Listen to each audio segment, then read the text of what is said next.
know you probably have a summer read, and I'm going to challenge you to read this one. I used to be in book publishing. This is a good book title. This gets your attention. Die with zero. Okay, we've all been trained to die with money, to leave behind other people, or to die in comfort in some rehab center or something. And what I find super intriguing about this book, which was given to me by Bud Wilson, he is a Raymond James financial advisor, very successful one of the top in the country. So if you need a financial advisor, I would tell you to go talk to him. Just message me below, I'll hook you up.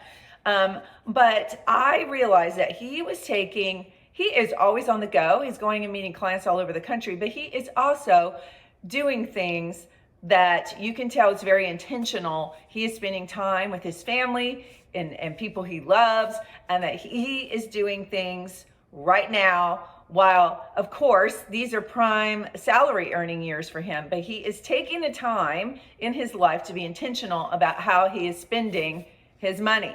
And what is interesting about this is the subtitle, of course, is Getting All You Can from Your Money and Your Life. And it's written by a guy named Bill Perkins. He was a trader and he is a billionaire. So this is a guy that didn't really need to worry about money, right? So, but I thought this was interesting because I have been programmed to be an achiever, like a lot of you out there, little type A's.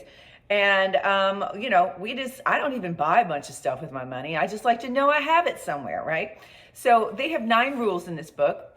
And I just thought it'd be fun to kind of like walk the journey with me while I'm reading this book and contemplate some things about how you are spending your money. Rule number 1 is maximize your positive life experiences. That sounds very basic, but what I thought was interesting about this one is that he kind of puts into perspective that we've all been trained, even through national advertising, that we got to have a nest egg. We got to have all this money saved for the catastrophe that awaits us, or the rainbows and moonbeams that are going to happen in retirement.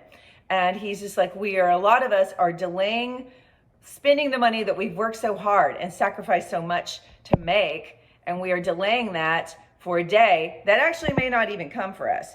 So what's the way to, as he says, best allocate our life energy before we die? And he's done algorithms on optimum ages of when you're probably most apt to get the most out of your money, things like that. So he says, to get the most out of your time and money, timing matters.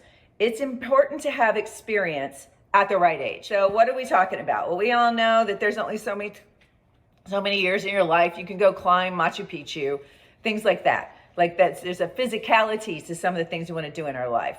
And so he's saying that life is not a game of Space Invaders. You don't get points for all the money you rack up in the game, but how many people treat it as though it were.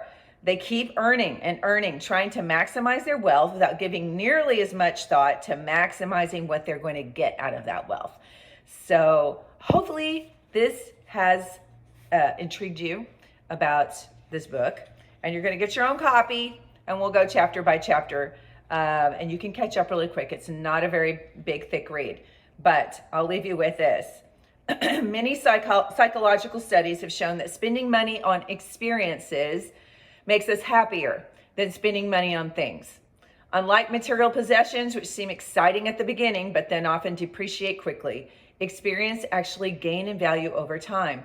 They pay back in what I call a memory dividend. We've all thought about that first concert we went to, that amazing trip we took with family, those sorts of things. It's like you will relive that moment over and over. Let's talk more about it. Go get your copy. It's not an expensive book. It's really made me stop and think about some things I was planning to do with my 2023. So it might also encourage you. So this was chapter 1. Let's catch up chapter 2.